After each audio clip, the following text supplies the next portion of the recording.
Sikap menahan Prabowo Subianto seringkali mendapat perhatian khusus, terutama terkait bagaimana keberpihakannya terhadap Palestina. Cukup banyak tudingan yang dilayangkan pada Prabowo pribadi maupun Kemenhan selaku institusi terkait. Belum lama ini, misalnya saja, polemik alutsista. Selain kebijakan belanja alutsista bekas, dari mana produksi alutsista tersebut dipertanyakan. Tudingan persenjataan produk Israel yang dianggap telah menjadi andalan perlengkapan persenjataan TNI pun marak. Di sisi lain, banyak pula yang menganggap hal itu lumrah, sebab Israel memang menjadi salah satu produsen alutsista dan perlengkapan persenjataan berpengaruh. Nggak cuma belanja pertahanan negara, sikap Prabowo Subianto pribadi pun menjadi sorotan, baik statement terkait Barat maupun pertemuan-pertemuan lamanya dengan pihak Israel dan negara Barat terkait menjadi sorotan. Lantas, bagaimanakah seharusnya sikap dan keberpihakan kita? Bebas aktif dan turut menjaga perdamaian dunia. Dalam sejarahnya, sejak proklamasi Republik Indonesia, kalau kita lihat, posisi politik kita memang cenderung bebas aktif. Sebuah sikap yang bahkan dalam era kepemimpinan Presiden Soekarno, yang setelahnya kita kenal sebagai non-blok. Sebuah sikap yang turut membuka diri terhadap pihak Barat maupun Timur, namun turut aktif terlibat menjaga perdamaian dunia.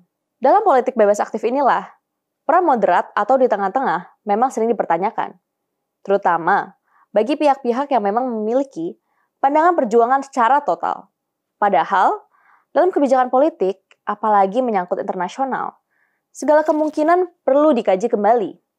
Sikap gegabah yang memicu konflik seringkali berujung kerugian besar, baik secara ekonomi, kesejahteraan, dan perdamaian. Posisi Republik Indonesia secara resmi sejak lama memang menunjukkan berpihak pada Palestina. Segala bentuk keberpihakan pernah ditunjukkan dari era Presiden Soekarno hingga Jokowi. Kalaupun ada persinggungan terkait pertemuan di antara kedua institusi, lebih kepada jalinan bebas aktif tersebut. Komitmen Kemenhan sendiri kini semakin terasa keberpihakannya kepada Palestina, baik dari dana bantuan, logistik, medis, hingga pendidikan terus mengalir dan digaungkan oleh Kementerian Pertahanan. Salah satu yang terbaru adalah kiriman bantuan KRI Dr. Rajiman. Tentunya kita berharap bantuan dari Indonesia terus mengalir ya. Kalau untuk terlibat dalam konflik, ingat negara kita itu bebas aktif dan punya pertimbangan yang matang. Belum lama ini, dalam wawancara eksklusif dengan media asal Amerika Serikat, Newsweek, yang bertajuk Exclusive, The Ex-General Who Plans to Make the Largest Muslim Nation a World Power, Prabowo mengingatkan akan kondisi tatanan global yang memanas. Bahkan telah mengalami beberapa krisis yang perlu diwaspadai.